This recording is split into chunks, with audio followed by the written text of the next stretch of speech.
Hoy, nag-aayos ka na naman. Hindi mo ba alam na pambabae ginagawa mo? Ano bang pakialam mo? Ang alam ko lang, maganda ako. Anong maganda?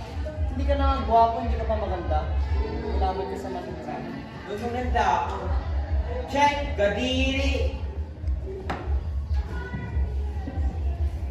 Bakla!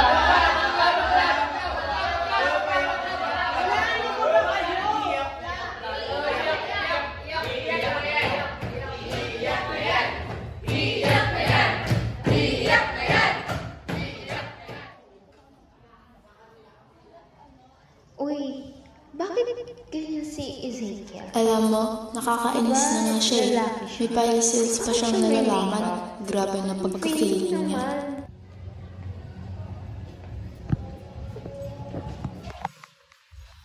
La, bakit nilalaki dito sa CR natin? Eh di ba pang babae lang to? My gosh, ew. Bakit? Babae naman ang tingin ko sa sarili ko Ay kahit na, kahit balik-balik tayo ng mundo, lalaki ka pa rin. Hoy, ano ba? Umalis ka nga dito. Kainis kang bakla ka. Bigyan na ako. Tandaan mo to ha, hindi ka babae, you're delulu. At itatak mo sa kukote mo na hindi ka magiging katulad namin. Alis! Alis! Andiyan na si Ma'am! Good morning, class! Pag-uusapan natin ngayon ang patungkol sa gender identity. Kahit balik-balik tayo ng mundo, lalaki ka pa rin. At itatak mo sa kukote mo na hindi ka magiging katulad namin. Alis! O class, maglinis kayo ha? Oh girls, maglinis na kayo ha? Bakit kami lang? Di ba dyan kayo magaling? Oo nga, di ba yan lang naman alam nyo? Excuse me, mas magaling na kami sa ibang bagay kaysa sa inyo eh. Excuse mo mukha mo, maglinis ka na dyan. Sir, girls, galingan nyo maglinis ha? Oh, paano naman ito si Ezekiel? Hindi siya babae, hindi rin siya lalaki. Oo nga no, pre! Ay, bakla, maglinis ka nga. Oh, ito na naman si feeling babae.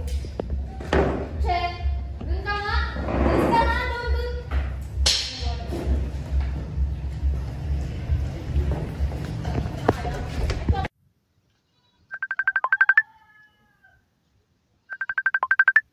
Friend, nasan ka na? Dismissan niya na, di ba? Ito na. Pababa na. Hantayin mo na lang ako.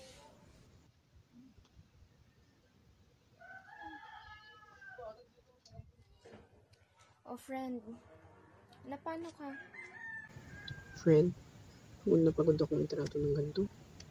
Pagod na ako mantrato dahil lang sa pagtingin ko sa sarili ko na ako ay isang babae. Ayoko na. Girl, tatanong ko lang ha. Ano ba talagang gender mo? Lalaki ka ba o babae? Tsaka bakit ka may suot na makeup? Bakit hindi mo na lang tanungin kung paano ako nag-identify? Hindi laging simpleng lalaki o babae ang gender. Okay. So, paano ka nga ba nag-identify? Oh, girl.